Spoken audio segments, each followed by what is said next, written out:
दोस्तों, यह एक पारिवारिक कहानी है, बहू और बेटी समान। तो आइए शुरू करते हैं। माँ, मैं बहुत थक गई हूँ घर संभालते संभालते। यहाँ मेरी थकान किसी को नजर नहीं आती। कुछ दिन आराम करना चाहती हूँ। सोच रही हूँ कुछ दिनों के लिए अपने मायके आ जाऊँ।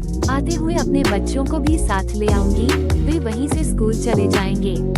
आखिर एक ही शहर में ससुराल और मायका होने का कुछ तो फायदा मिले। नम्रता ने फोन पर अपनी माँ से कहा। पार्वती जी ने दूसरी तरफ से कहा, हाँ बेटा, जब तेरी इच्छा हो आ जाना, आखिर ये तेरा भी तो घर है। ठीक है माँ, तो मैं कल ही आ जाऊंगी। नम्रता खुश हो बोली। हाँ बेटा, कल आ जाओ, मैं तुम्हारा इंतजार करूंगी। अभी मैं फोन रखती हूँ, मुझे मंदिर भी जाना है। पार्वती जी ने फोन रख दिया और सीधे किचन में गई। किचन में खाना बना रही बहू से बोली, अरे अनुपमा सुनो, कल तुम्हारी ननंद आ रही है। आज बाजार जाकर फल, सब्जी और मिठाइयाँ लेकर आना। बेचारी मेरी बेटी ससुराल में नौकरों की तरह काम करती है और उस पर कोई ध्यान ही नहीं देता। यहाँ आएगी, कुछ दिन रहेगी तो उसका मन और तबीयत अच्छे रहेंगे। सास के मुंह से ऐसी बातें सुनकर अनुपमा का चेहरा उतर गया। वो मन ही मन सोचने लगी, काश आपको मेरी थकावट भी नजर आती। मैं भी दिन रात झाड़ू पोछा, बर्तन, खाना बनाना, मार्केट जाना और हर वो काम करती हूँ जिससे हमारे परिवार वालों को कोई दिक्कत ना हो। काश आप मुझ पर भी ध्यान दे पाती। आपकी बेटी तो जब मन में आता है तब यहाँ आ जाती है, लेकिन मैं साल में एक बार ही अपनी माँ के पास जाती हूँ, तब भी आपको प्रॉब्लम होती है। मैं भी इंसान हूँ, मेरा भी मन है, मुझे भी लगता है अपने माँ के पास जाकर थोड़ा आराम करूँ, सुख दुख की दो चार बातें करूँ, अपना मन हल्का करूँ। भगवान, अब तुम ही कुछ करो ताकि मेरी सास की आंखें खुले और उसे मेरी थकावट भी नजर आए। शाम तक भगवान ने जैसे अनुपमा की सुन ली और उसकी ननंद का फोन आया। ननंद ने अपनी माँ से कहा कि उसकी सास ने उसे मायके आने के लिए मना कर दिया है, इसलिए इस बार वो नहीं आ सकती। पार्वती जी बोली, ऐसे कैसे मना कर दिया? पहले तो कभी वह तुम्हें आने के लिए नहीं रोकती थी, इस बार भला क्या हो गया? लाओ मेरी बात कराओ उनसे, मैं समझती हूँ। नम्रता ने फोन अपनी सास के पास दिया। पार्वती जी ने कहा, नमस्कार समधन जी, आपसे कुछ कहना था। समधन जी ने कहा, कहिए।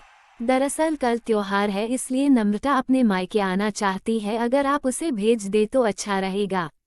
नम्रता की सास ने कहा, देखिए समधन जी, आपकी बेटी मायके जा कर रहे, इस बात के लिए हमने उसे कभी नहीं रोका और इस बात से हमें कोई प्रॉब्लम है भी नहीं।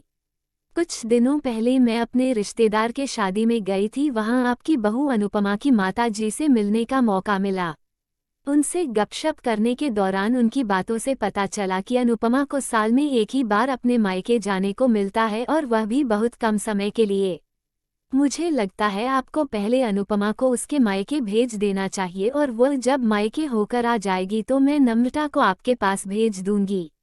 एक बहुत जरूरी बात जो मुझे लगता है आपको समझ लेनी चाहिए कि आपको अपनी बहू को भी बेटी की तरह या बेटी से भी ज्यादा प्यार देना चाहिए। उसे भी मायके जाने की इच्छा होती होगी। हो सकता है नम्रता के वहां आने से उसकी आवभगत करने के लिए आप उसे उसके मायके नहीं भेजती होंगी, या फिर वह आपसे कुछ कहने से अभी डरती हो।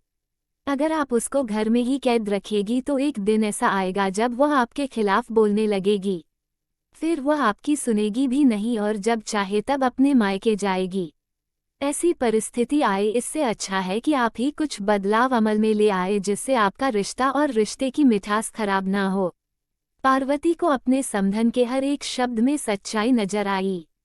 उन्हें महसूस हुआ कि उन्होंने अपनी बेटी के प्यार में अंधे होकर कभी भी अपनी बहू के मन का विचार नहीं किया। उन्होंने हमेशा ही अपनी बेटी को अपने बहू से ऊपर रखा।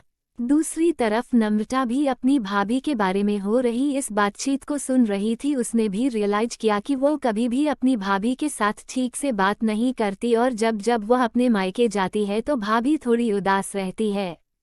पार्वती जी ने अपनी बहू को बुलाया और उसे कहा कि अनुपमा कुछ दिनों के लिए नम्रता नहीं आने वाली है, इसलिए पहले तुम अपने मायके होकर आओ। ये सुनते ही अनुपमा का चेहरा खिल गया, क्योंकि यह पहली बार था जब उसकी सास ने सामने से उसे अपने मायके जाने के लिए कहा था। अगले दिन अनुपमा अपने मायके गई और इस बार 1-2 दिन नहीं पूरे हफ्ते भर रह कर आई। अपने माँ बाप से अपने रिश्तेदारों से मिलकर आई और जब वह लौटकर आई तो उसका चेहरा खिला हुआ था, उसकी आंखें चमक रही थी।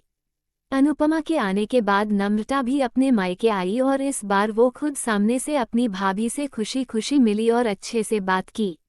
नम्रता ने अपनी मां से बात करके उन्हें भी अच्छे से समझने में मदद की कि वो कहीं ना कहीं अनुपमा के साथ गलत व्यवहार कर रहे थे।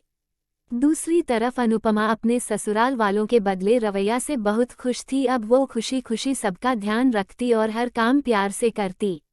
वह ध्यान रखती कि कोई भी ऐसी बात या काम ना करे जिससे घर में तनाव का माहौल पैदा हो। पार्वती जी अपनी बहू को खुद ही समय समय पर मायके भेज दिया करती। एक छोटे से बदलाव ने सास बहू और भाभी ननंद के बीच की कड़वाहट को दूर कर दिया और रिश्तों को और भी ज्यादा मीठा और मजबूत कर दिया।